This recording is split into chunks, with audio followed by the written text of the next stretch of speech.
Live at lunch. You are looking live. Live at lunch. Live at lunch with Ott and Hanny on 104.5 ESPN, Baton Rouge. What the hell's going on out here? Now, here's Jimmy Ott and Charles Hannegriff. For some reason or another, you sound a little taller on radio. Is it live? Is it live? Is it live? From Roca Pizzeria on Government Street here in Mid-City. Welcome to the, what's today? Wednesday edition of Live at Lunch, 104.5 ESPN Baton Rouge.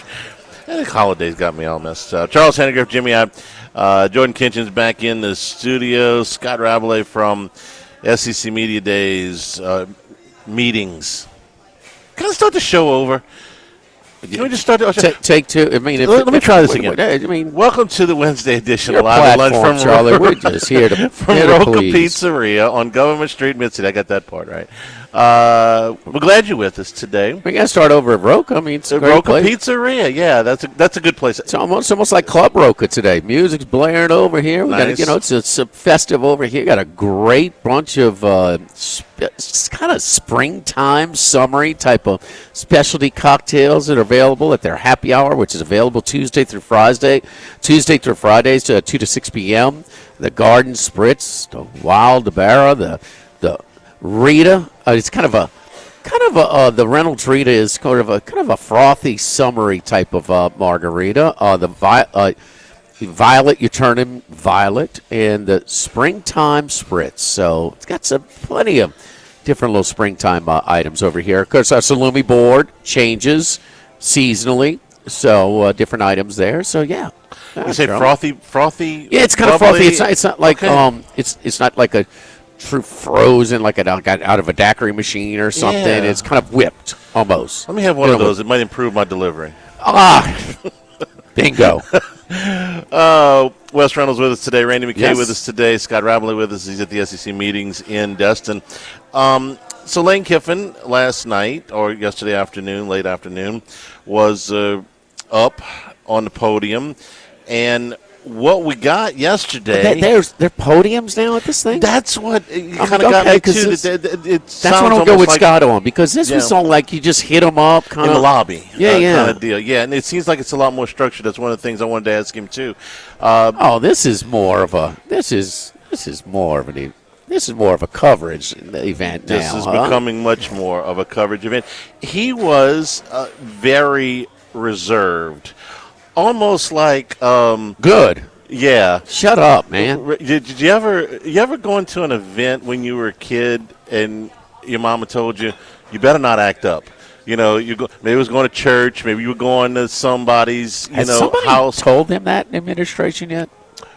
Well, don't act up. If they didn't before, it kind of feels like somebody didn't, or maybe he decided on his own. But maybe somebody said, really? You might want to tone it down a little bit because the Vanity Fair thing didn't do. I don't think it did you any good. And hey, shut up about Ole Miss. We don't care. Ole Miss is not. We don't. Yes. Man, it's been the late 50s since we respected Ole Miss, man. He was asked how his relationship with Ole Miss was going. He said, "Oh, really? Well, you knew that question was coming. Wait, this is how he responded. I know you wanted that line. I had a really good one, too." And then he moved on. Okay. Now you get it. All right. So, okay. Yeah. He is teachable. Was asked about, the game. He goes, I've been back to Tennessee before. I got some practice at it. We got a big opener with Clemson that we got to deal with. I got other things that I got to deal with. Awesome. Okay. Yeah, check. Okay. Now you're doing good. Asked if he was going to be, if he had been fined or reprimanded by the league. Moved on, brushed that question off. Greg Sankey also brushed that off. He says, you'll find out when everybody else finds out. I don't make those announcements at podiums. And then he got into it. He says, we have 2 or 3 coaches groups. We've produced some dialogue. We have leadership positions, and their conduct and in their commentary, they need to function like leaders. Okay, this is the way I took that. I got all these guys in a room, and I said, look, a lot of light on us, a lot going on. Be respectful, cool it. Don't make me come in there. What was his quote again? I have 2 or 3. What was he asked? He was asked if Kiffin or Sarkisian would be fined for their comments. Who was this? Sankey? Sankey. Oh, yeah. Okay. You're jumping. Okay. Yeah. He says, their conduct and commentary, they need to function like leaders. So I took that as I got all these guys in the room, said, listen, cool it, okay? Don't make me come in there. Don't make me have to publicly reprimand you. Don't make me have to publicly fine you and embarrass Let's you handle even this in the more. locker room. Yes. Yeah. Go ahead, Sankey. Cool it. Okay. Well, but that's your read. Yeah. So that's fine, and that's the way it should be handled. Yeah, and I really like the fact about he brushed off the Ole Miss question, because when they go to Tampa for media days in July, you're going to have this massive horde of media. He's going to get question after question after question about Ole Miss. The sooner he shuts it down, the easier it is to move on with the stuff. Say what you will about Saban, but he was when he left LSU, when he got to Alabama, I know there was a 2-year gap. When he got to Alabama, he didn't spend a whole lot of time talking about LSU in a negative light. In fact, I don't remember any. He tried to, brush it off like, look, I had a great time there. Now I'm here. Let's move on. I think Kiffin could take a page out of that book. It just make his life easier. He doesn't have to do anything he doesn't want to do. He can get up here and, demolish Ole Miss every day if he feels like it. But what are you trying to accomplish? You're trying to win here. You're not trying to – Feinbaum's quote yesterday, okay? This one drove me nuts. He says, Kiffin's trying to wipe Ole Miss off the face of the earth, okay? Well, that's Feinbaum. He's got to stir the pot a little bit. Coming in, that's fair to interpret that when he's slamming them about the racial hurdles that he's had to overcome. And keep in mind, he's not the first one to talk about it, but he just needs to shut up about Ole Miss. Even if what he was saying was true, even if he did have those conversations, where's it going to get you? What do you, I said this before the Vanity Fair thing, and after it came, what are you trying to accomplish? Okay, I'll tell you something, Charlie. When Saban got here, I got a little tired of talking about the Michigan State references. I got to be honest. Okay, we do. We don't want to hear about the Ole Miss references. We really don't. Right. Minus. Okay, you were hired and given this contract, this staff budget, this player budget, because we've seen that you've done it at a lesser resource program, and in this era of roster building, you feel that you can do it with more resources at a higher level. That's all. That's why you get the money. But shut up. I'm just so tired about and Ole Miss fans are just feeding off of it. They just nothing he says is going to win. Don't worry. Hell with them. Look, if it freezes again, don't even talk about it. Yeah. Because you can't win. And who wants to win? And listen, you are the single most reason why they had the success they did. Period. Yeah. Period. Okay? But just let it go. And they're not hiring you to declare you wanted to be the coach here and still coach there. They allowed it at Tulane. No, they're not allowing it at Ole Miss. I was a little surprised. Ole Miss got a little bit more. Think that crap don't stink as much. Man, I thought that keeping your head coach, I don't care what the situation is, it gives your team best chance to win. Yeah. And you've been in the playoff how many years? And you got a chance? No. So, they say they wouldn't have beaten Georgia with him. Well, we may have beaten Miami with him. You know what? And he said that. What? He said that too. Which Yeah, it's just. But you can't win, and who cares? It's in your past. And I would ask him in private. I'd say, if you're in the administration here, Lane, does it matter one bit what Ole Miss's record is next year for you, other than the one game you're playing against them? If they go 11-1 and lose to you, is it going to hurt you at all? If they go 1-11 and don't beat anybody, what is it? You have a job here. Work here. Ole Miss's record from here on out, except for the game that you play against them, is not going to make any difference for you. Your record here is going to make a difference, plenty.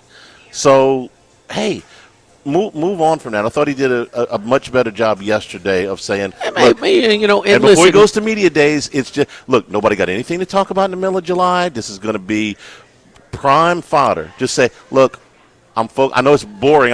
I shouldn't even say this as a media member because it would liven things up. But it ain't good for LSU for him to be talking about Ole Miss anymore. No, no. It's not good for him, whether he realizes it or not. It's not. I don't think it matters. I don't think it matters. I don't think what he says about Ole Miss is going to carry. It's all about whether he wins here.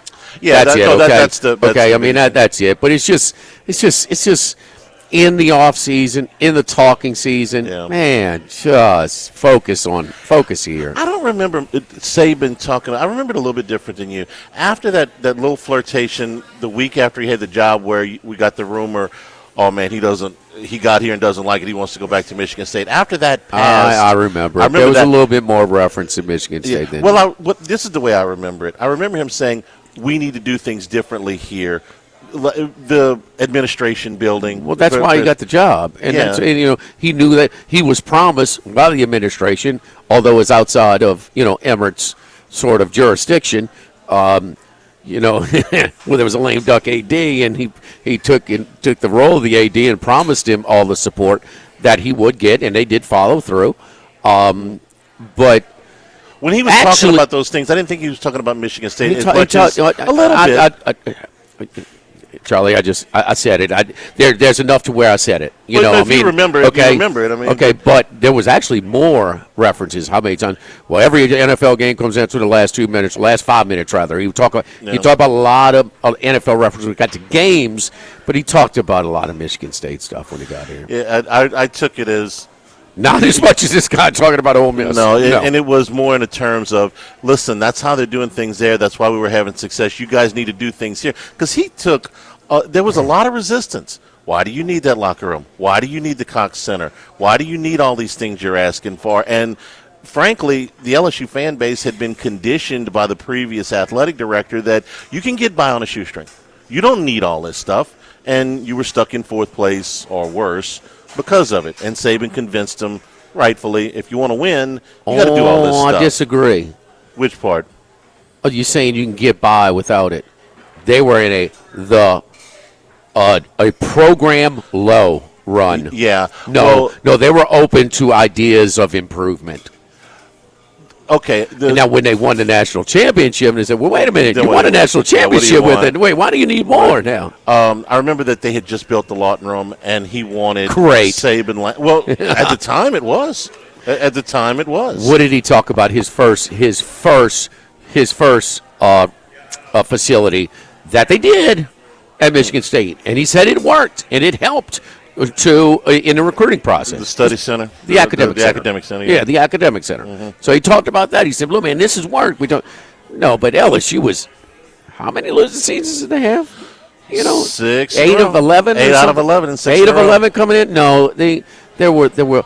The biggest deal was after the SEC championship in 2001, and they didn't renew the ticket situation there, where row double M is paying the same as the guy in the 50 and 15 rows up.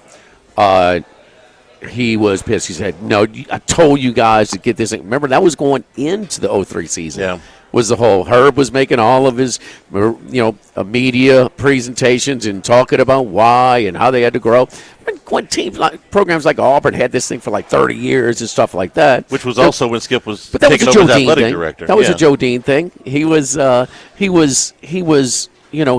to let that be part of his legacy. Right. He was not going to do this ticket surcharge. So, well, better out of Kiffin. Yeah, better. No, good. I agree with you 100%. Man, we're tired of hearing about Ole Miss, and we want to hear about LSU. Yeah, and look, he said we got plenty going for us. Let me get as far as Ole Miss is concerned, Golding's a rushed hire. Okay, who else is hiring him? Sure. Is that going to work out? Long term, I don't think so. The only thing they have going for them, they're so butthurt, they will do it kind of like Notre Dame. If you don't think Notre Dame, when Kelly left them, that was the best thing for them.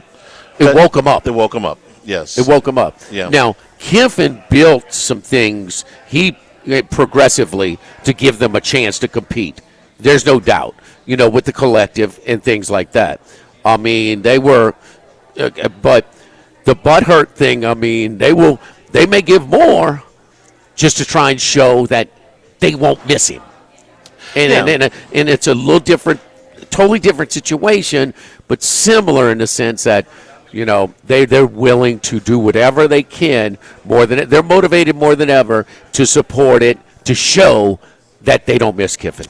His experience at LSU described as awesome, new challenge. You can't please everybody. When he asked him about this of the Florida job, the belief that we could do at LSU, how it fit everything, the timing. It wasn't about any other program. It was just specifically about LSU.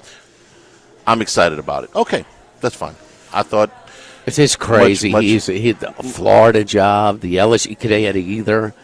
Yeah. It is crazy. I mean, those are real high up there. I'm sure there'll be some people holding their breath, and when he does it media days. But if he does this at media days, he'll be fine. And the thing about it is, why is he getting offered those jobs? I mean, those coach, and then he's winning because he did a great job at Ole Miss, right? Right. If he did a crappy job, did a great job at Florida Atlantic. Got the Ole Miss job. Did a great job. Oh well, that's a different story. Well, the guy's a good football coach. But we'll see if it happens here. So, look, we got a lot of different menu items and new menu items that we have over here at Roca Pizzeria. We talk about their pizzas, man, it's just great stuff. The margarita pizza, the prosciutto di Parma pizza, the Carnosa, which is kind of a meat lover's pizza, house Italian sausage, bacon, 18 hours, roasted pork, pepperoni, mozzarella, the Dolce Vita, the salami, andouille, red onions, provolone, spicy chilies, the Giordana, the burrata. We got white pies as well. That is, without the red sauce, and some with the sort of a white Italian sauce, some with just olive oil, and great deal, like the 4 cheeses, the quattro formaggi, the smoked brisket, the mushroom medley. We like the Bianche, the house Italian sausage, shishito peppers, mozzarella cheese, fontina, and pecorino. And don't forget our summery cocktails that we talked about before. It's talking about the violet, you turn it violet, or honeysuckle vodka, house limoncello, lemon, blueberry, lavender bitters, the Reynolds Rita, which is tequila, orange liqueur, lime, ginger foam, tiki bitters, geez, say that a million times, rocks upon request. So again, it's sort of a whipped type of margarita. You talk about really good. And so the springtime spritz is a mandarin satsuma vodka, elderflower liqueur, pear liqueur, lime cava, Trinity bitters. So happy hour Tuesday through Friday, 2 to 6 p.m. Half off all house cocktails, draft beer, glasses of wine, and select pizzas over here. Roca Pizzeria on Government Street in Mid-City. Live at Roca, live at lunch, 104.5 ESPN Baton Rouge. Live at lunch with Ott and Hanny from Roca Pizzeria on Government Street on 104.5 ESPN Baton Rouge. Remember, you can always get the show on demand, 1045ESPN.com, LouisianaSports.net. We'll drop our final handicast of the season this afternoon, brought to you by Supreme Rice, celebrating 90 years in business here in 2026. Supporting our Louisiana farmers, go to SupremeRice.com. There's some red beans, some rice yesterday, man. Yeah? In a slow cooker. It just, that parboiled rice is so good. Can't miss. Can't miss.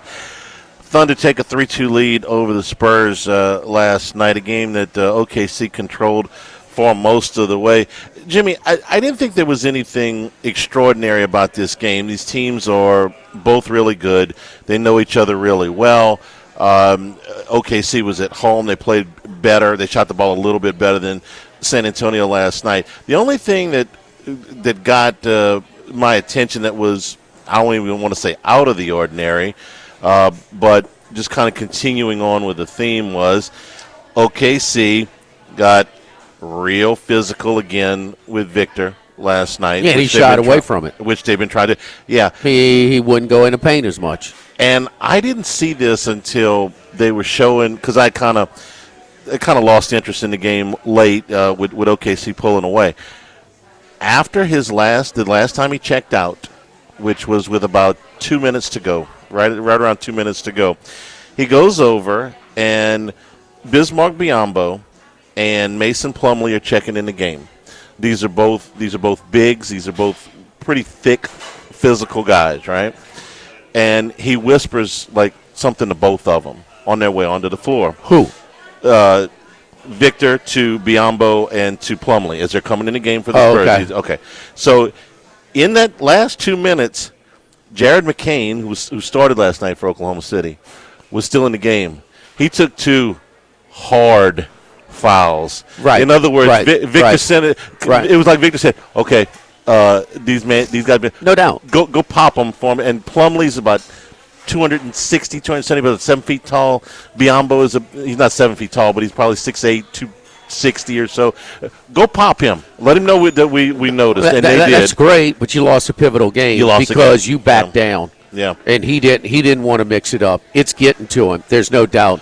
There's no doubt that Dagno's his game 1 approach was just gimmicky, foolish, and I mean maybe in a little short stint it might throw you off. But Caruso's not guarding Wemby anymore. It's Hartenstein's playing more than 12 minutes. No, it's the only way you're going to do it. I mean, you can't just play him finesse. You got to bang on him. And it is the playoffs. They're going to eat their whistle.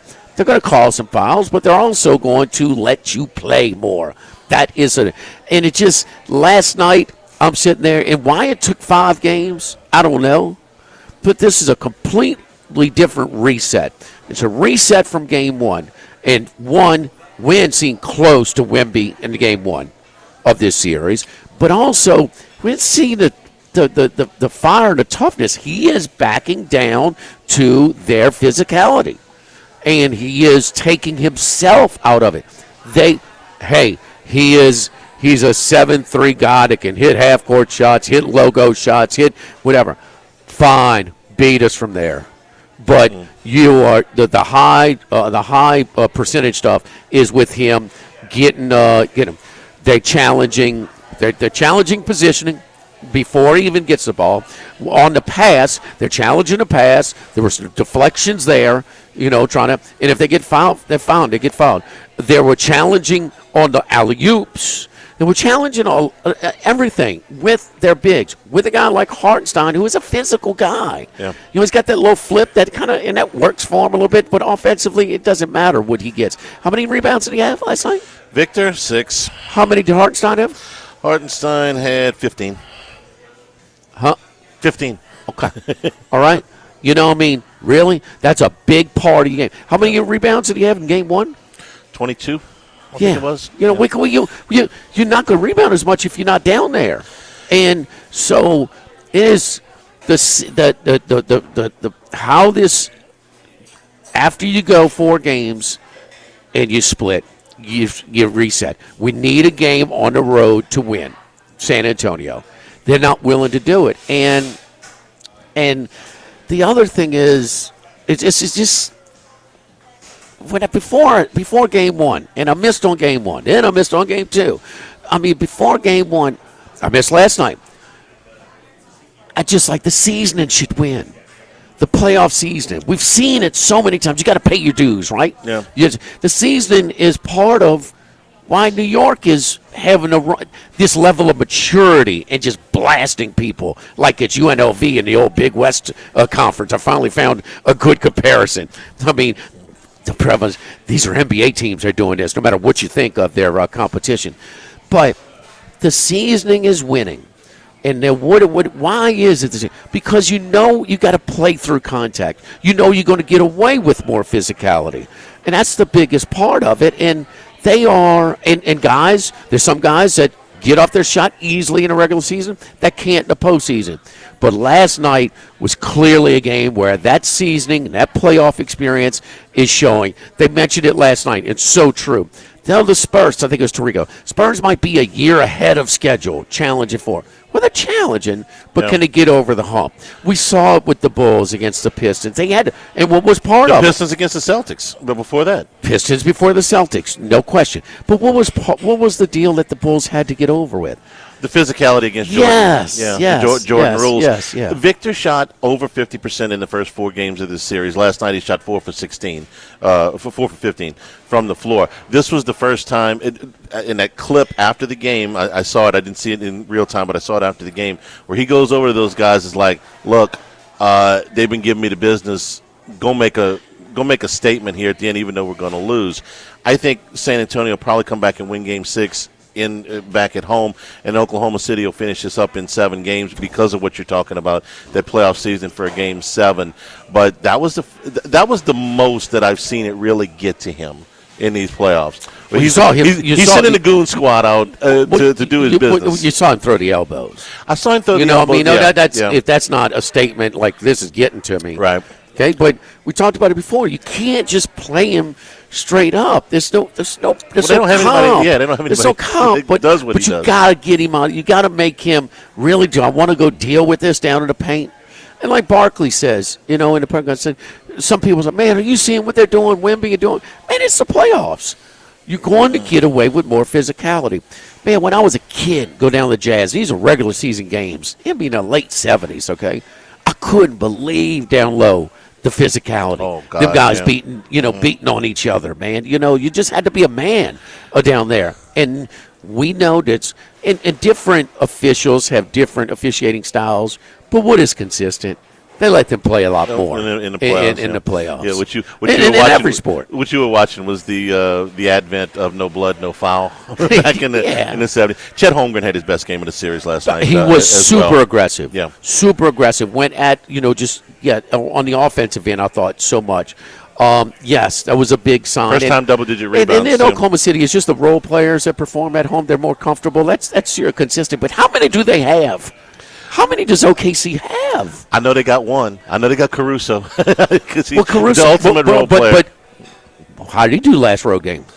No, not well. Not well. He had a goose egg. Yeah, not well. 22 last night. So even a veteran, but he's a little bit. But the guy who got the start out of nowhere, there's McCain. Jaden McCain. Yeah. How did he do? Well, he obviously got their attention because he got that hit put out on him. Yeah, 20. Yes, I mean, it's just how many did they have? But I'm seeing and the other thing about OKC, they are capable of making these runs when SGA, and he's great. Okay, there's no doubt, but they make some of these runs without him, man. He's on the bench. They can show him when he's smiling, when they kind of, he's a team player. They got a great team concept. But Wemby early on, in that they were called a timeout, and they had a break, and he kind of went into Chet, and it was Williams who kind of from Arkansas kind of looked at him like, oh really? Yeah. You want to go there, kind of. So anyway, it was just that's not the same Wembanyama that we saw that took over and had that nasty streak and did all of that. They're winning when you're asking your guys to go and lean on them, when you're staying out the paint. And there's no way in this world that guy should have only played 12 minutes in game 1 because they didn't think they could keep him on the court. Well, that's obviously a mistake. We had more than twice as many rebounds as Wembanyama. Don't forget our friends at Legacy Title. Chad Reynolds at Legacy Title for all of your real estate closings. 296-0060. Full-service title company servicing all of South Louisiana. Ashley Donald, Adrian Galata, Michael Platt, Mariana Haynes, Natalie and Bradford Smith. Buying, building, refinancing. Nobody chooses but you. Chad Reynolds at Legacy Title. 296-0060. Live at Roca, live at lunch. 104.5 ESPN Baton Rouge. Live at lunch with Ott and Hanny from Roca Pizzeria on Government Street on 104.5 ESPN, Baton Rouge. Uh-oh, they let the big dog out. Boom! Out of nowhere. It's time for the big dog, Randy McKay, with his best picks. Oh, we got to get the big dog over here to Roca Pizzeria. Our new menu items here at Roca. The spicy vodka cutlet, me and Max, we love that chicken cutlet sandwich so much. Now they're doing the breaded chicken cutlet with a spicy vodka sauce, hazelnut, basil, pesto, burrata cheese with the piquillo pepper salad, sesame pistolette from the St. Bruno's Bakery. How about that? The caprese sandwich, that's sort of a light and summery sandwich there. The primavera pasta. The seasonal vegetables, linguine, fresh tomato sauce, and basil oil. Calamari app with the polenta crusted calamari, and then the Nduju white pie. So, Charlie, that comes with fresh mozzarella, spiced pork, house Italian sausage, red onions, and gremolata. How you doing, big dog? Now you guys are making me good and hungry with all that. That's what we're supposed to. Yeah, we need to get you down here next time you're coming through South Louisiana. Hey, man, let's start with the NHL. A lot of folks down here have been following the NHL picks on Twitter. Good run there. What about sweep? What do we compare this to? Where whatever series, I mean, I go back to the A's and the Reds, where the A's were favored in all 4 games and they got swept. But when's the last time a team was favored in all 4 games and got swept? It was close to a pick 'em last night, but still, this Golden Knights team against the Avalanche. Yeah, I can't even remember the last time in the hockey. I think it was maybe the Washington Capitals that had the best record and got swept by an 8 seed. That was one.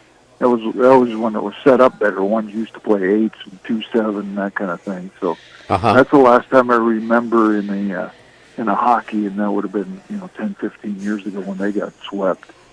But it happens a little bit more in hockey, of course. And as you know about hockey, it's a slippery game played by men on ice. So there's always something weird happening. So there's that kind of thing. Or you can think back to the NBA when Sean Kemp, when Denver beat him, Mutombo was shaking the finger at him or whatever. And I remember that as well.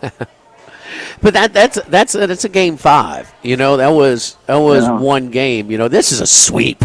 This is that Reds A's example is really good. I mean, what other one can we think of? I mean, for a sweep, no. Even when the Dodgers were massive upsets against the A's, they lost. I mean, it was 5 or 6. The sweep is what makes it different. I mean, we've seen teams dominate the regular season before and lose in the playoffs. When the Golden State 72-win team didn't win a title, but in a sweep fashion, no. I like your Reds A's thing. Yeah. What is it all about the coach? Coming over? Is it about the goal? Why? Because they were not that impressive in the first 2 rounds. I think most people were saying, correct me if I'm wrong, Randy, but they were kind of winning, but getting outshot and getting outplayed in those first couple of series. Yeah, they grinded together a couple series there, and a couple wins in those series that advanced them to this, and then of course nobody really knew some of the status of some of these Colorado players, and they'll probably come out a little bit more today. And then with McKinnon getting hurt, that was really, the Makar injury was really big there, and Kush getting as well. So, they were down a lot of bodies, and their other performers didn't step up too. They got an older team, and they didn't step up for them either. So, I mean, they lost the close games, and the Carter Hart came in, and it's really been one of the better goalie situations I've seen in a while, where he's taken over, much like, I don't know if he's quite at the level of John Sebastian Jaguar back in the Anaheim days, but that has been really strong performance by him. Tonight's game 4, Carolina with the was an overtime win, wasn't it, 2 nights ago against Montreal? Yeah, the controversial one. What did you think about that goal that was waved off? I was watching Montreal celebrate. They took the lead, and next thing I know, the score is still tied. Yeah, that one hurt a lot. That was definitely offside, so he's clearly there. A lot of them are really close, but that one was more of an easier one to see that happen. But disappointing. I've been on Montreal most of the series here and lost a couple overtime games, and it seems like I can't beat this Carolina team in overtime. I think they've got me, 3 times this playoff so far. So hopefully, I plan on being on Montreal again tonight as a Dog, and this is their game, and they better have it otherwise, and then hopefully not losing overtime again. About $1.25 is what you're looking at, the plus money on Montreal to bounce back and get it to and even it up. Yeah, it seems like they bet Carolina at post, so you might want to wait on this one. Okay. The analytic people really like Carolina and their shot volume and how they control the puck. So that one went up last game, and I assume it'll go up again this game. But if you want to maybe lock in a little unit now and then bet more closer to post at a better price, that'd be recommended as well. Chalk early, dogs late. So I'm seeing a little bit, not as dominant as maybe you think of some of the ones that I'm looking at with Carolina, just over 50% of the tickets, but still the favorite going into tonight. There's no doubt about that. So we'll see what happens there. You've had a chance to look at some of these schedules a little bit deeper, or where are you at with that for the NFL? Yeah, I looked at week 2 a little bit. I haven't looked at the full schedule yet. And, I see a couple of ugly dogs in good situations here, and of course that's usually what it is for week 2. With this Green Bay news and with this Josh Jacobs, I don't know if you guys are familiar with that, but that doesn't look so good for him. And they come off of Minnesota in week 1, and then they got to travel to New York to play the Jets as about a 7-point favorite, and that doesn't look like such a good spot for them. And then, I had it on my thing here. Arizona playing Seattle. Seattle will have a little bit of extra rest there, but they got to go to Arizona and be a division game. Even though Arizona's projected to be a pretty poor team, even though Brissett is, he played pretty well last year, so you never know. But getting 10 at home in a week 2 game looks like a pretty strong bet as well. Talking about week 2, the one that I usually did, man, it's kind of it's recency bias on steroids, huh? I mean, because you got that one game that people, doesn't it seem like an overreaction? And doesn't it seem like a team that was really had a stinker in game 1 plays with a lot of pride in that game too?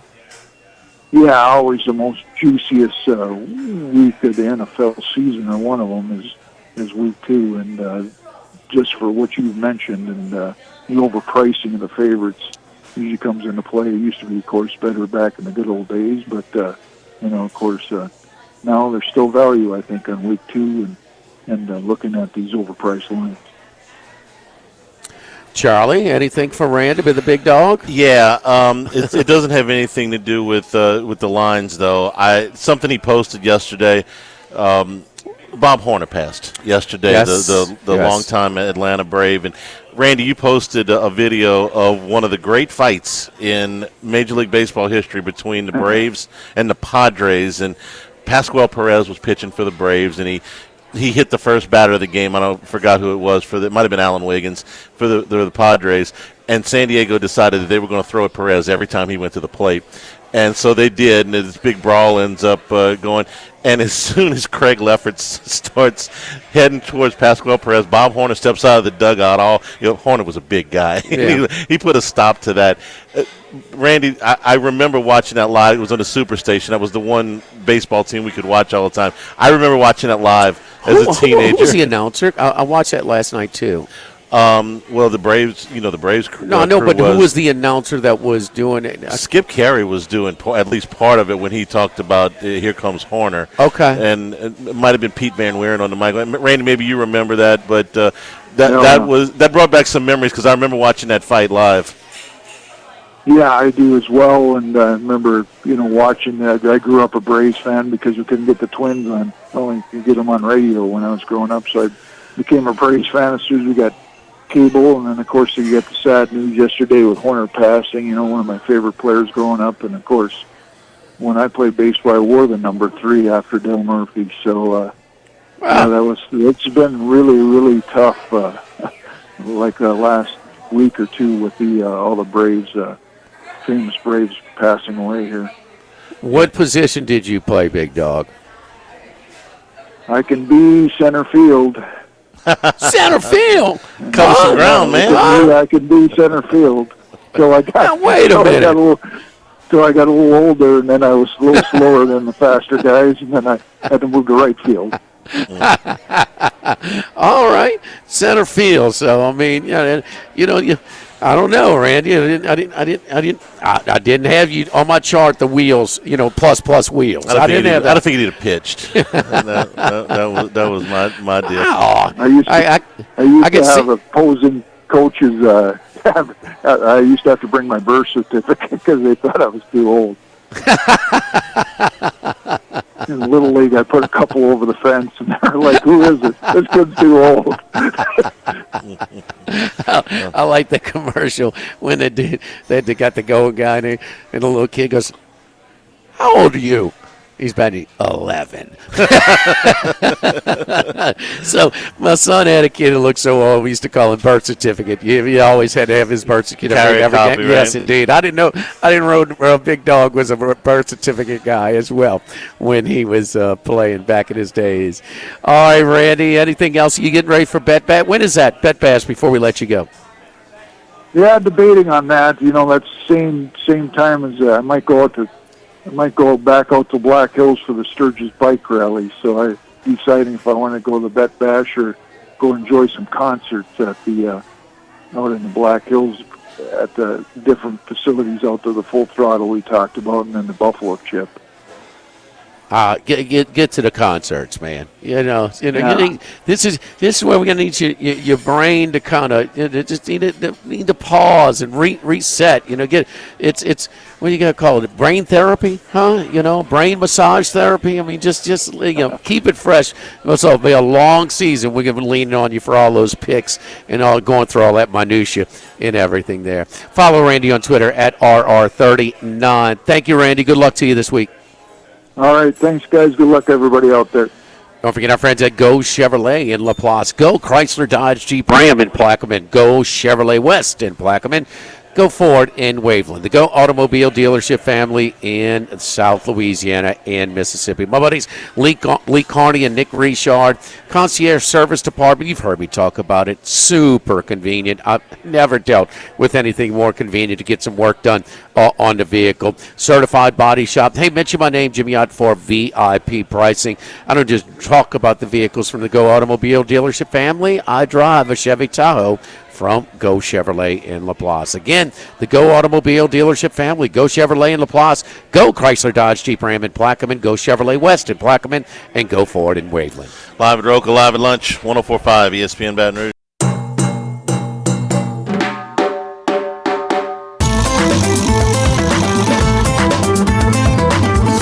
Live at lunch with Ott and Hanny from Roca Pizzeria on Government Street on 104.5 ESPN Baton Rouge.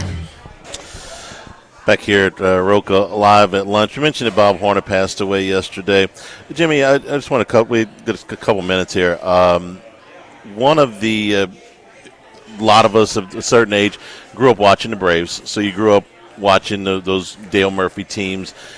That clip that he posted yesterday, Joe Torre was in the middle of that. He was the manager at the time. Goose Gossage was on the Padres at the time. Kind of a who's who. Horner was one of those guys that had so much talent, but the injuries never could quite let him get to where he wanted to in the big leagues. But, boy, when he was healthy, he put on a show. He hit 4 home runs in a game once. And he's one of the few, I think it's about 24 guys in the history of baseball, went straight from college to the major leagues. I don't remember that. Never spent. I remember he was the number one pick out of Arizona State when Arizona State and USC were winning all the championships. Never spent one day in the minor leagues, and he was one of the inaugural inductees into the College Baseball Hall of Fame when they opened it up. He was that good. There's a handful of guys. Dave Winfield did it. Some of the notable. Jim Abbott did it. From the University of Michigan. Pete Incaviglia, who I think still holds a home run record in college for home runs in a season from Oklahoma State. But it's a pretty rare thing. And Horner never spent a day in the minor leagues and was out of the game by the age of 30 because of the injuries. He spent a year in Japan, but he spent so many after the first few years with the Braves, where he was rookie of the year and came out and just blew everybody away early those first couple of years, and then the injuries just never could quite reach his potential. Funny thing about that San Diego team, it was 1984, right? Yep. Played in the World Series that year. That's right. They lost first game to the Cubs and then beat first 2 games. That's what I said. Yeah. At Chicago. And won the last. And so 3. Game 5, they had to go back to Chicago, right? Nope. San Diego. Dumbest thing ever. It was. Tell me when there's that's why. So I mean, I remember it vividly, and I'm like, "What? Wait, I gotta be remembering this wrong. No. They can't play the first game at one place and the deciding game somewhere else." Why would the Padres, with home field advantage, not want to start the series? You tell them, hey, you guys got the home field advantage, but you got to go the first 2 on the road. No, I thought it was predetermined. I thought it was 2 then 3. No, Bruce remembers it. No, it was 2-3. Yeah. But I thought it was predetermined that. Oh, before the season. Okay. Yeah. That the NL West was getting. All I know is if I got the home field advantage, I don't want to start on the road. I don't want to put myself in a hole. They did. Got it back. Hour number 2, straight ahead from Roca, 104.5 ESPN Baton Rouge.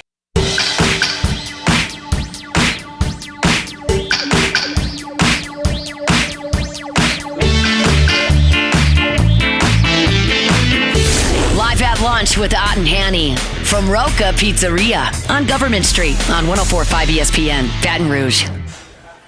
And return here at Roca Pizzeria, Government Street at Mid-City.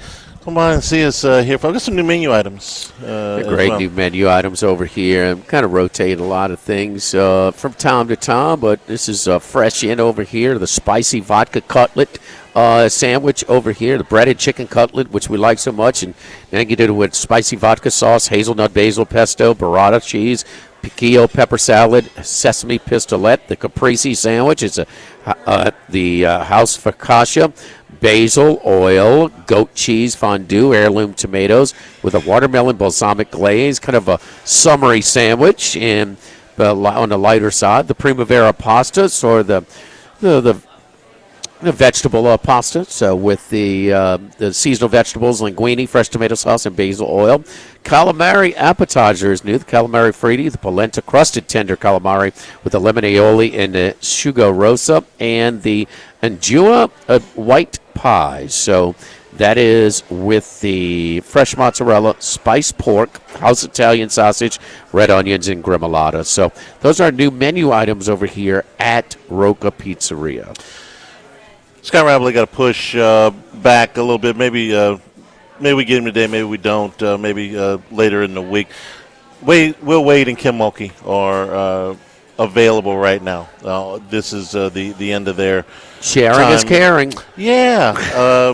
We talked a little bit about what Wade might share yesterday, kind of at the end of the show. But there's a method to this madness about how he's putting his team together, what he's faced with, what he's doing, and the reason that they're doing it in the manner that they're doing, and the reason that the information has been trickling out. It's not of strategic advantage to them to publicize their roster, and so I wouldn't expect that the roster is not complete.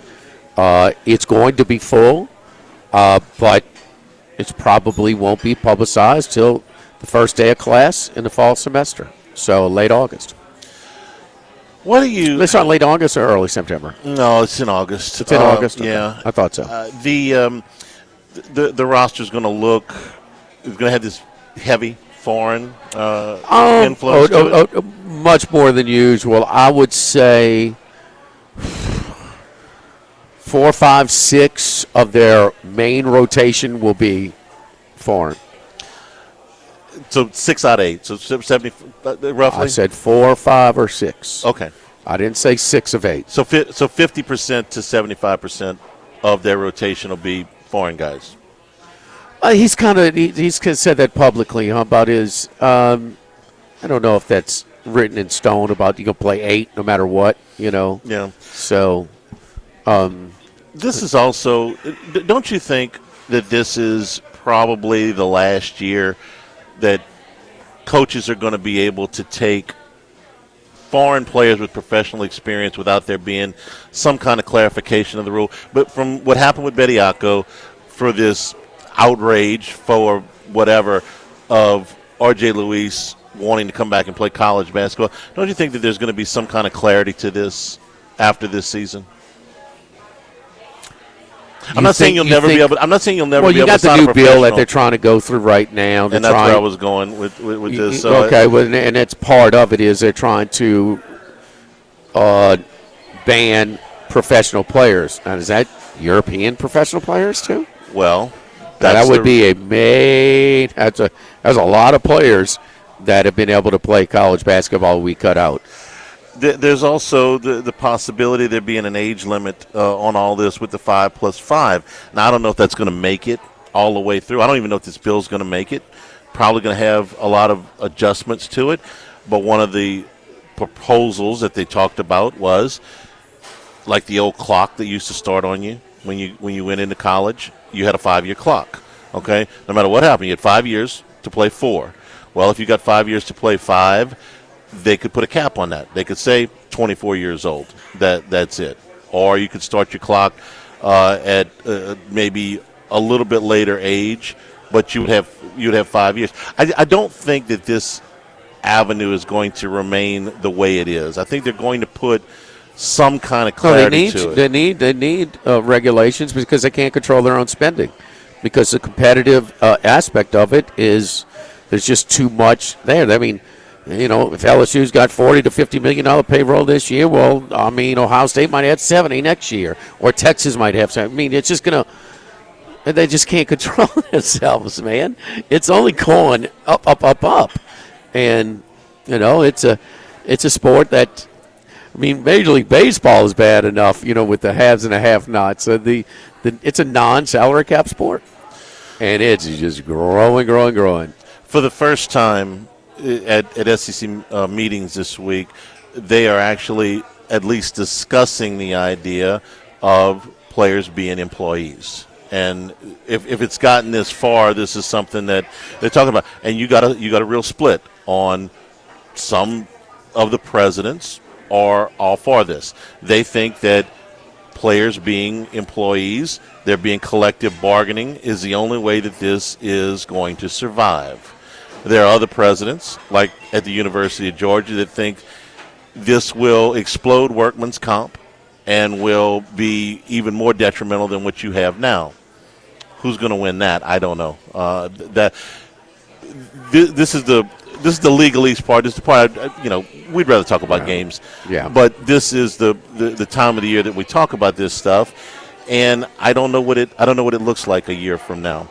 But I can't imagine that there's not going to be some clarity to it. This bill that was put out by Ted Cruz and Maria Cantwell. Right, both sides of the political deal yes, there. One Republican, one Democrat. So. And you can't get Republicans and Democrats to agree that today is Wednesday. Looks like we got this. On this one, at least, they've moved forward. Yes, once upon a time, Charlie, we're going to turn their nose up to certain areas. And look, I'm not an expert. We're not going to do this. We can't do that. We can't make them employ. Anything they'll take now. Okay, as far as this path, because this path, you think it's expensive? It's only getting way. There's an inflationary rate, and then there's this. They just can't. They can't control themselves. The competitive aspect of it is, and they know it. They know it. I mean, so what athletic director, what coach is telling you that it's going to? Oh, this is a ceiling now. Oh, it's going to calm down now. There's nobody that's saying. I mean, no. It's just only going to just go great. I hate talking about it. It's the other people to figure it out. I'd like to concentrate on the games, but it is the off season. It is unsustainable. Something's got to be done, and there's no doubt. I mean, the donor fatigue is real. Okay, yep. we predicted that way long ago. You just can't again. I mean, wait. I mean, and because Kiffin's got this much this year. Well, where's he going to get it from next year? And then they're talking about where the hedge fund people and the outside part, they're just sitting there waiting to pounce because some of these big-time athletic departments are going to break down and be in more of a desperate situation where they're forced to sell. And that is what they're waiting for. And if you get outside conglomerates that now control, the Big 12's already sold part of their equity. Okay, not all of it, but part of it. The SEC is going kicking and screaming, but eventually maybe they have to get to that point too. The most alarming number that I saw yesterday was that if the NIL spending continues over the next 3 years the way it has over the last 3 years, then at some point in year 2, the NIL spending will eclipse the television money in the SEC. And once you eclipse the television money, well, that's it, because that's still the number one economic engine. And if you are exceeding your TV money, well, where else do you go for the money? Well, it's coming. Right. I mean, maybe that's a point that just wakes people up. Their realization point, and motivates them to act on this yesterday. But give me that. I mean, at this rate, there's no doubt it's going to exceed that. Now, of course it is. Okay, so that was the most dramatic. Here's the second one. You're going to get this one right away. This was an unnamed administrator, so they didn't put their name on it, but just consider this. He said when the 2026-27 basketball season ends, they're going to look back over the whole of the conference and figure out that men's basketball is no longer a profitable sport with what the spending that they have now. I can see that, yeah. Yeah. Yeah. Are these not the two most frightening economic things you've ever heard? That your expenditures will exceed your television revenue, and your men's basketball program, which at most places is the only other profitable sport other than football, is no longer profitable. Okay, you got my attention now. I mean, you are very close to running out of money at that point. Some of the athletic departments also are leaning on what's the board that has to put the fair value? CSC. The CSC. They're leaning on them to sort of basically reduce the figures that the players think they're getting. Yeah. So here the problem with the CSC so that's going to that's going to be a whole. So the schools are worried that the CSC is going to the big schools. They're not going to allow some of these deals that they have promised to players. They're also counting on it to reduce and make these payrolls a little bit more reasonable. It just depends on what your budget is. Well, isn't that like telling the CSC, if you're worried that they're going to cut these deals to players, aren't you essentially criticizing the CSC for doing what you asked them to do? Hey, enforce our rules. Oh, wait, you're enforcing our rules. Oh, crap. Now what? None of this is easy. None of this is easy. Everybody seems to agree that it can't go on like it's going on. So, what is your? Here's a prediction for you. There's a player that thinks they're getting so much money. Yeah. Well, it's time to. I mean, you're enrolling in school, okay? You got to be enrolled in school still. I mean, you might not have to go to one class, but to get your grades, to get you passed, whatever it is. But everybody's smarter than nobody's academically suspended anymore. That's how they could curtail the transfers if they wanted to. Just enforce the academic requirements on it. But go on.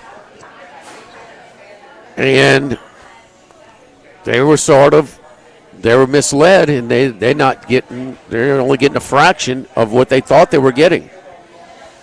And when the monthly payments come in, they start coming in. Well, wait a minute, just in the fourth or fifth game. Wait a minute, this ain't what I was supposed to get. It's missing a zero. Well, the CSC here, they ruled on it and couldn't do it. So then, kid says, I don't care what it does in my NFL stock. I mean, man, I'm not playing. So then, and then there's a lot of pressure whether he's a quitter, you want to play, whatever, but that's going to happen. We got the first taste of this. It almost happened, right, with Nico. Hey, my deal's not right. I don't Nico Imalava, however you say his last name, when he was at Tennessee. Didn't he go in and hold him up on his deal right before the game with Ohio State? Two sides to every story. Yeah. That was at least in the off season. He had been there before. Like you said, There is two sides to every story because part of that story was he went before the playoff game. For the Ohio State playoff game, yeah. And he got criticized a lot for that, and he got and it kind of, but I don't know all the details there, but nobody does really. I mean, that was behind closed doors. I'll tell you what, Tennessee went out and played like they were a rudderless ship for the first part of that game. They could. Ohio State's so much better. Ohio State. No argument because I watched that game with Howard, the quarterback, may have been injured in that Michigan game with some of the games, and maybe he got healthy in that one. But he Hey, let's just let it play. They kind of played with less inhibitions, with less to protect, because they lost 2 games and they know damn well they're lucky as crap to have a chance, a second chance, and they played like it because they just, he was just throwing the balls out there. The receivers were so, they overwhelmed anybody's secondary, whether it was Oregon's, Notre Dame's, or Tennessee's. So I just think that Ohio State, maybe they played, but man, they're going to lose 10 out of 10. It was 21-0 before the echo of the whistle was done from the opening kickoff. They played better than Oregon. Yeah. And Oregon was playing. They weren't on the road. So and Oregon had a better resume. So I think that was a lot more Ohio State than if they laid an egg against SMU, okay. Fair enough. That Ohio State team was they showed that they were by far the best roster. The other side of it is that Tennessee parted ways with Nico after that. They made their trade with UCLA. If you will. Remember that Ohio State? It wasn't right after that game. It was more than spring, wasn't it? Yes. Yeah. The Ohio State they were the off season. Week on transfer portal. They were the big transfer portal king that year, right? Remember? Ryan Day said, no, we need, what figure was it? Hang on. What figure was it? It was 2 years ago? $10 million? There you go. Yeah. It's growing a little, huh? If you spend $10 million this year in NIL, in the SEC, you're finished near the bottom of the league. Will Wade went to Lake Charles. That was a top 25, top 30 team. I forget them getting blasted by Gonzaga. It was a really good team. Michigan. His first year. Yeah. At McNeese State. Yeah, they went to Michigan. They beat Michigan. They won some other games on the road, too. But Michigan wasn't that good that year. That was before May came in. No, that was last year, Juwan Howard. But it was still McNeese beating Michigan. Yeah. They beat some good teams. They were I'd say top 30 team. I think their RPI going into whatever. I need $2 million. I don't know. How about, can we get you $1 million? All right. You see what he put together? Yeah. Ask for twice as much. I need $10 million. Oh my God, they spent more than anybody. That's just 2 years ago. $10 million will get you. So $50 million is being thrown around right now with LSU's. Okay. And 2 years from now, and 2 years, it's gonna be 100. At this pace. You will be in the red at that point. Yeah.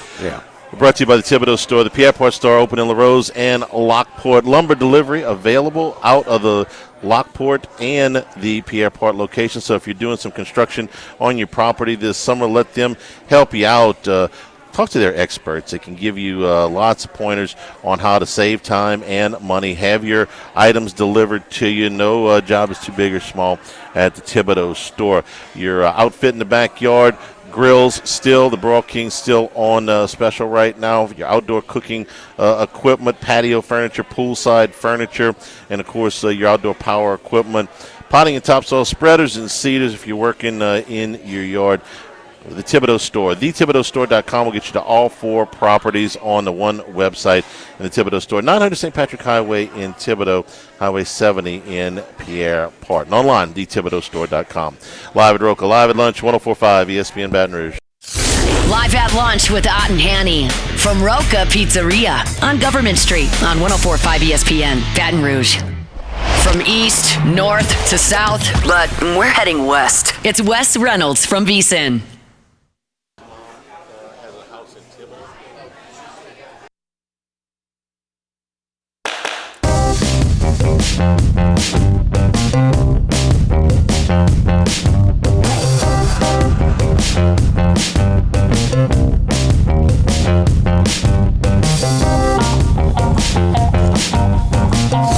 Live at lunch with Ott and Hanny from Roca Pizzeria on Government Street on 104.5 ESPN Baton Rouge.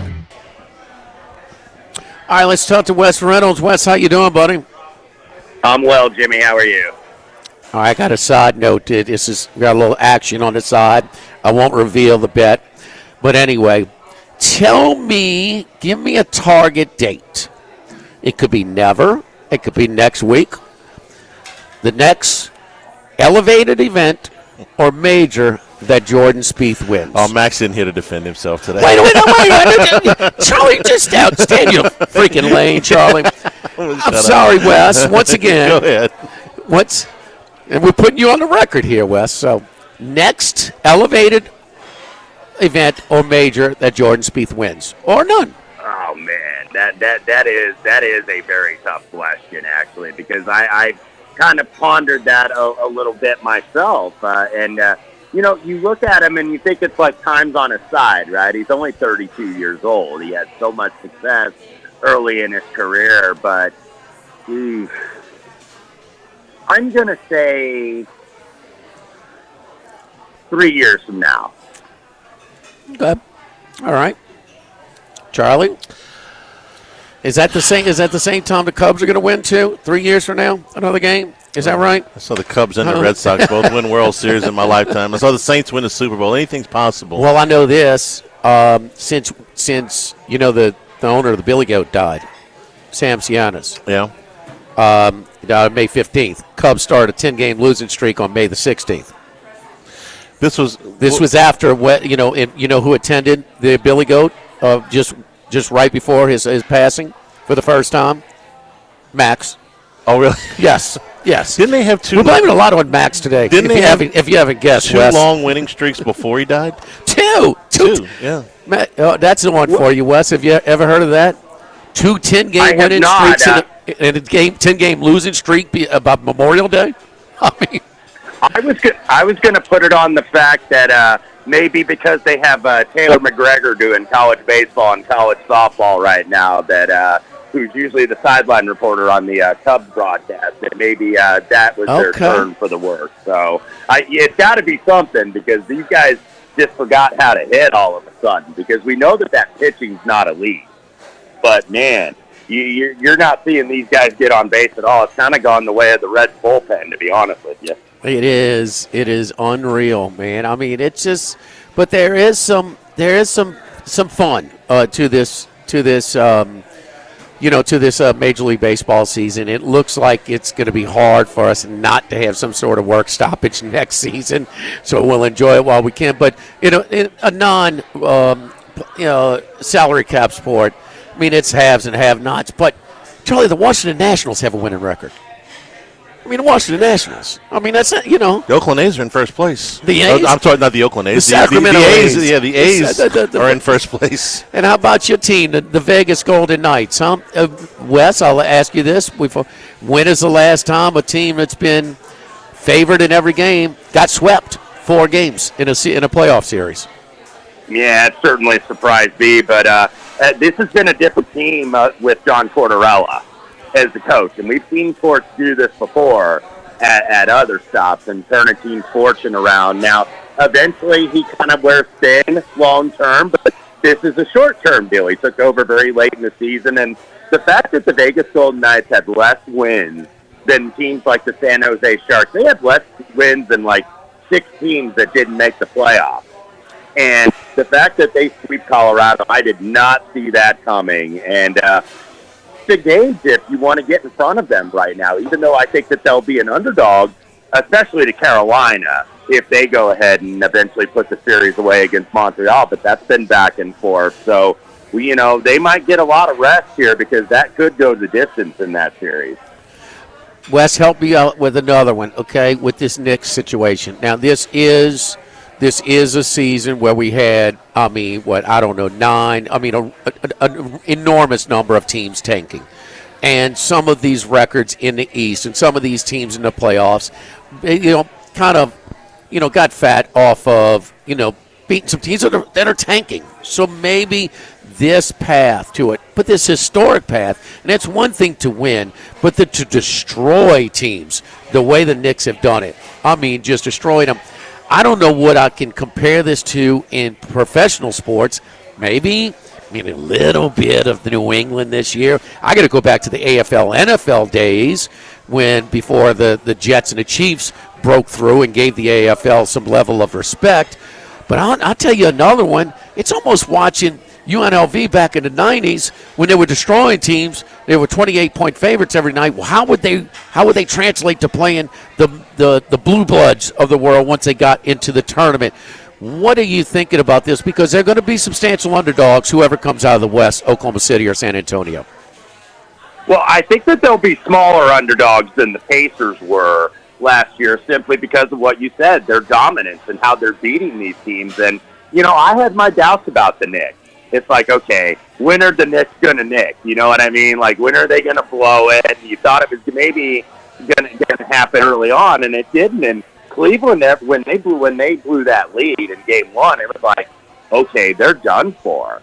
And they looked done for. The Knicks would just keep hitting these threes. Like, all of a sudden, the Knicks have turned into, like, the top-peak Golden State Warriors of the Splash Brothers era. And maybe not surprising in how they play because, of course, Mike Brown spent some time with Steve Kerr on that staff. So you see a little bit of Warriors in terms of what they run schematically on offense. But the defense has been good. I would give them at least a puncher's chance to beat the Spurs.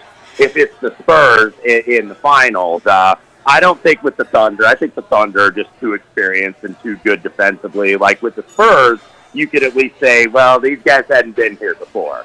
And sometimes we know that's how it works in the NBA. You kind of need to go through that pain a little bit. When you finally get to near the top of the mountain, you got to lose before you can win, and that's been a pattern for almost all of our lives, seemingly, but some of these NBA teams. But, it defies logic what the Knicks are doing, and, it's hard to get in front of these guys, and believe me, I've tried a couple times and gotten burned, but, I don't want to say that they won't be competitive in the finals because they keep shooting like that, they'll compete with anybody.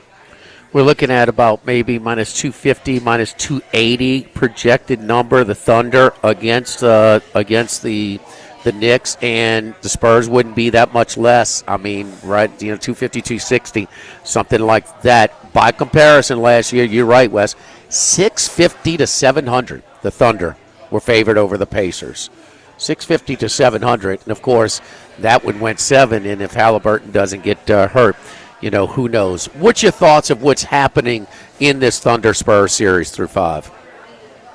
Yeah, it's been, we haven't really had any, great games except for that Game 1, of course, that went to double overtime. But, I think you're seeing the growing pains a little bit with the Spurs now, where they haven't been in this situation. Both teams have had injuries, but the Thunder, I think, they're more able to absorb that because now that Mitchell is out, and J-Dub has kind of been in and out, but the Thunder are so deep.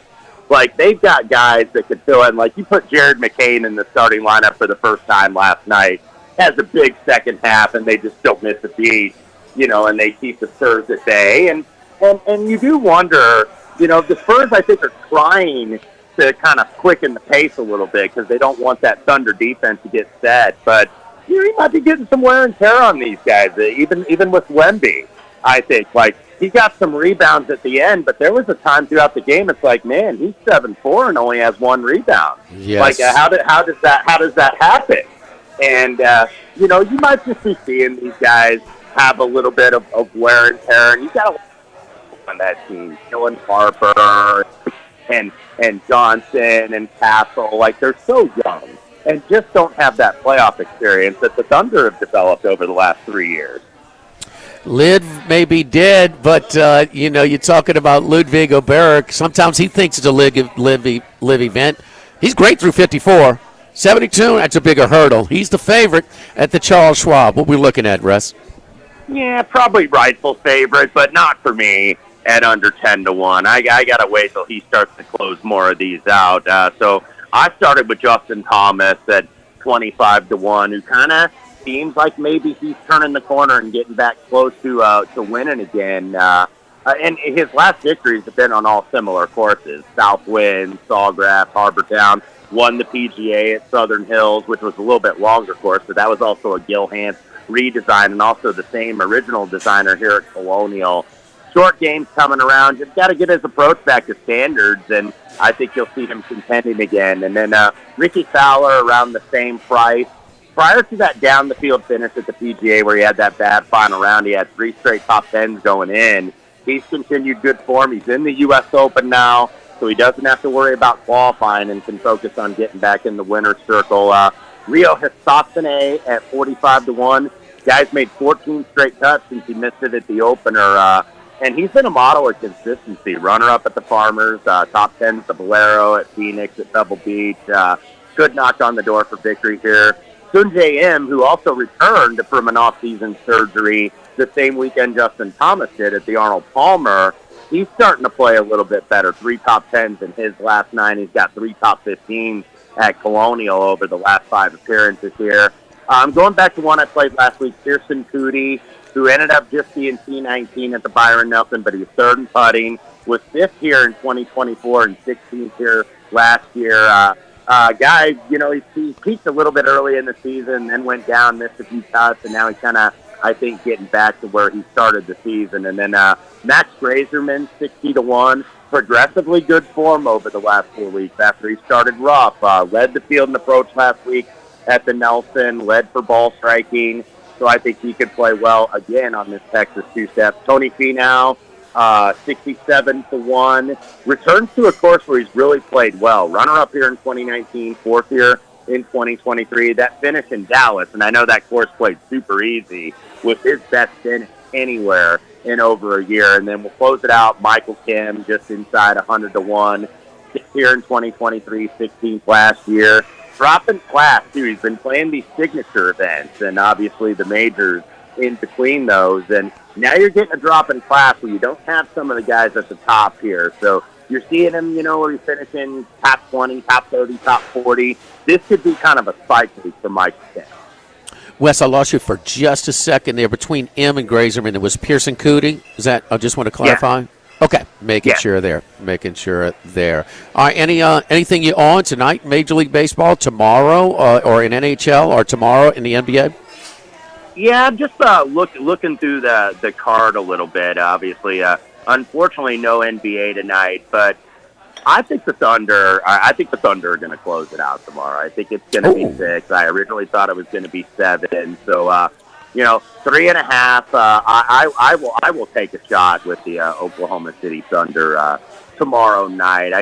I wonder if the Spurs are starting to show a little bit of wear and tear and showing their inexperience here. So Thunder, I think, do close it out in 6. Thank you, Wes. Follow Wes on Twitter at WesReynolds1. We appreciate it, Wes. Thank you, buddy. You got it, guys. Thank you.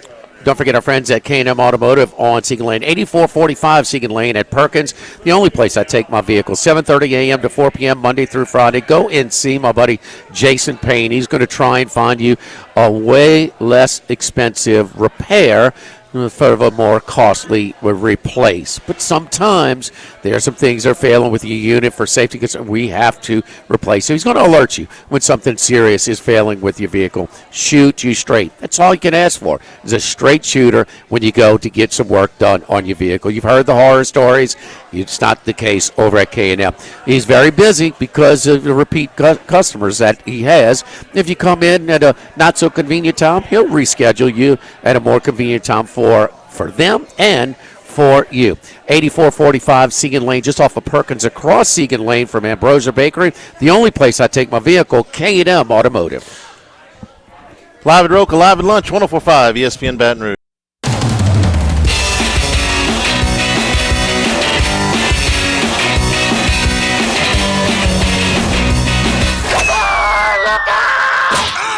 Our Wednesday consensus golf picks are brought to you by Dana Brown at the law offices of O.C. Brown.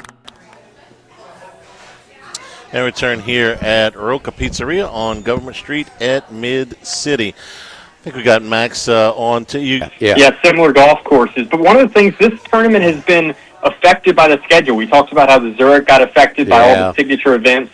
Well, this one was preceded by another Dallas event, the Byron Nelson, which has some history to it. So Scheffler and Spieth, who have always played in this event since COVID, are out of this field. Same for Colin Morikawa, who normally plays in this event. He's out. He's dealing with injuries, but that means we have a very light top of the board here. And Oberg, look, he's playing the best golf of anybody. Ricky Fowler's playing great golf, but I don't trust either of those guys on Sundays right now. So I'm going to start off my call with Robert McIntyre at 27-1. Not really playing good golf right now, but the one thing about him is when he pops off with his iron play, which is very important this week, you've got to hit your irons, especially your short irons, your wedges, well, hit them in the scoring areas and maybe make some putts. He's got 3 top 5s this season, and those are the only events this year where he gained on approach. So all he needs to do is hit his irons pretty well, and he should have a great week this week. 6th tier last year, so Robert McIntyre, someone who I would trust a little bit more on Sundays. Max Grazerman at 52-1. He was the best iron player in the field last week at the Byron Nelson, starting to trend in the right direction, and has traditionally been a pretty good putter. So I could see him popping off this week on these lovely bent grass greens. Pretty new since they were renovated last year by Gil Hans's team. Matt McCarty is 62-1, a lefty who's got top 10s in 3 of his last 4 starts. A pretty elite putter traditionally on bent grass. He's kind of been inconsistent as of late with the flat stick, but ultimately I think this is a surface that he can really contend on, and I like the way his iron play, really his around the green game is going to be important. Its driver is not really that paramount this week because it's tree-lined. You just got to keep the ball in play, so it's not that dependent on your driver, and I think Matt McCarty can do a good job this week at 62-1. Another lefty, Brian Harmon, is at 66-1. He's got 3 top 10s at this event over the years. Granted, he's played here a lot, but nevertheless, he won the Texas Open last year in TP San Antonio, one of the comp courses, I would say to this, where you don't have to be a long hitter. It's also a Texas event, so it's similar grass type, similar type of setup. So I could see Brian Harmon breaking through. Somebody who's won a major championship could easily win this field. Andrew Novak, 75-1. He was 11th here in 2025. Started to play good golf. Remember last year he won the Zurich Classic with Ben Griffin. He was playing good golf at the time. His form's really dipped off, but over the last 5 weeks, we're starting to see some of that full swing, the iron play, everything tee to green start to work in his favor, and I could see him playing well here considering he was somewhat in the mix here last year. Austin Eckroat, 105-1. I played him last week. I'm going to just keep playing him. He's won on the PGA Tour twice. He's one of my favorite players in terms of just his pedigree. He's from Oklahoma. He went to Oklahoma State, so he should be familiar with these type of grass types and conditions. Austin Eckroat, 105-1. And then Zach Bauschow, 125-1. You saw him if you watched the final round last week. He finished 6th at the Byron Nelson. He was really hitting his irons well in the final round. He seems like a good course fit, so I could see him maybe contending this week at 125-1. And one little long shot, I'm not going to play him outright, but in the top 20 market, including ties, you can find Paul Peterson at 9-1 just to finish top 20.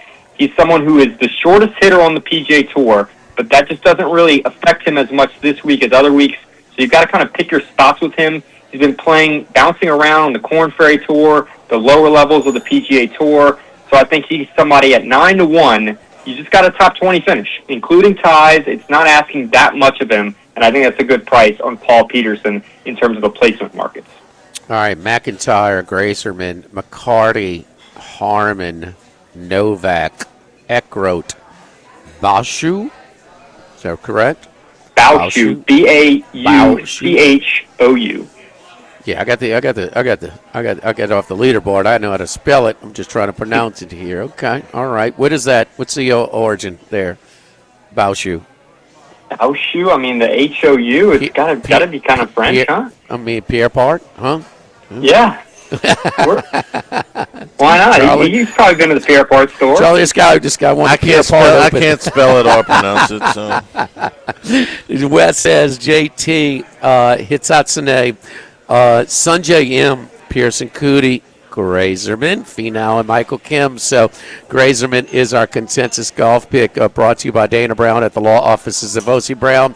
Personal injury: when you're injured due to someone else's actions or negligence, you deserve justice, somebody who's going to get what you deserve. Such injuries can often result in long-term consequences that may or may not be apparent immediately after the incident. Before you accept a settlement, speak with our personal injury attorneys to avoid receiving less than you deserve. It's just one of the many things that, just getting exactly what you're entitled to, what you deserve, not letting it, and also taking all the pain and aggravation out of the whole process.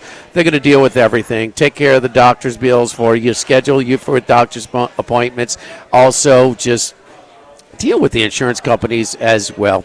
Call Dana Brown, 343-1111. Go to our website and schedule that initial consultation as well at ocbrown.com. Live at Roca, live at lunch, 104.5 ESPN Baton Rouge.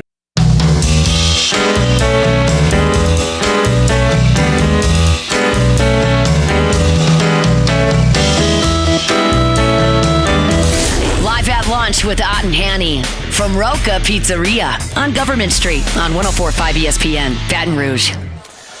That's some afternoon baseball. Kevin Gausman going for the Jays. They are in a 1-0 hole against Miami just in the third inning there. Gausman had a pretty good start. He's had a good start. This is a good start. 3.23 ERA through the first 2 months of this season. We got some mid-afternoon games. Would you like a side in Arizona, San Francisco? Yeah, been on Arizona the last couple of nights, so I'm looking for them to take care of business and finish off the sweep. Soroka with, once upon a time he was the Atlanta Braves' number one starter, opening day starter. He had serious injuries. And was out for almost 2 years at one point. Come back and showing some signs, but also that lineup. And Ketel Marte hit another bomb last night. They are just cooking. San Francisco is in a funk. And, here's that easy. So their win total was like right around 80, 81 games. They're not going to get that. So what are they going to talk about? This ain't college. Yeah. Tony Vitello, we're not in the business of defending him a whole lot, but he's in a can't-win situation. They're going to totally blame it on that he's a college guy trying to manage. He's been fine. They just don't have that good of a team. But I do like Arizona. It's only minus 114. I like it both on money line and also on the run line, which is hit the first two nights in this series, which is a nice profitable payout at plus 144. And then Chris Sanchez, Charlie, don't confuse it. They've won the first two games in this at Petco as well. They held on. It was a 4-0 lead. They held on to win 4-3 last night against San Diego. I kind of think the same thing. Sanchez on the road here, minus 148. And one other thing tonight, Garrett Cole making his second start since, off was for over phenomenal. a year. 6 shutout innings against the Rays. Yes. Only gave up 2 hits, and he's making his second start. That last start on, I think it was Friday, was his first start since 2024, and he was dominant. So he makes his second start back tonight. 13 in a row now against the Royals. That Memorial Day game that was on ESPN, it was Royals had them beat, winning in the ninth inning, but gave up the lead, and then they got blasted last night. They just owned the Royals, and they still got some ground to make up. They've chopped that 5.5 game lead down to 2.5. Talk about the Rays, because the Rays have been tripped up the last 2 nights in Baltimore at Camden Yards. They also lost very un-Rays-like. 0-0 game, top of the 8th inning. Runners at second and third. Junior Caminero gets thrown out at third before the go-ahead run crosses home plate. Just a boneheaded move. Then Judge hits the walk-off in the bottom. So that 5.5 game lead has been trimmed to 2.5 in the last 3 games. I look for more of the same here. The Yankees to continue their winning ways. And Shohei tonight against the Rockies. He's a minus 424. Hadn't given up an earned run there you in the go. last 2 starts. Good luck, Thanks Rockies. to the folks here at Roca. Have a great day, everybody. Talk to you tomorrow.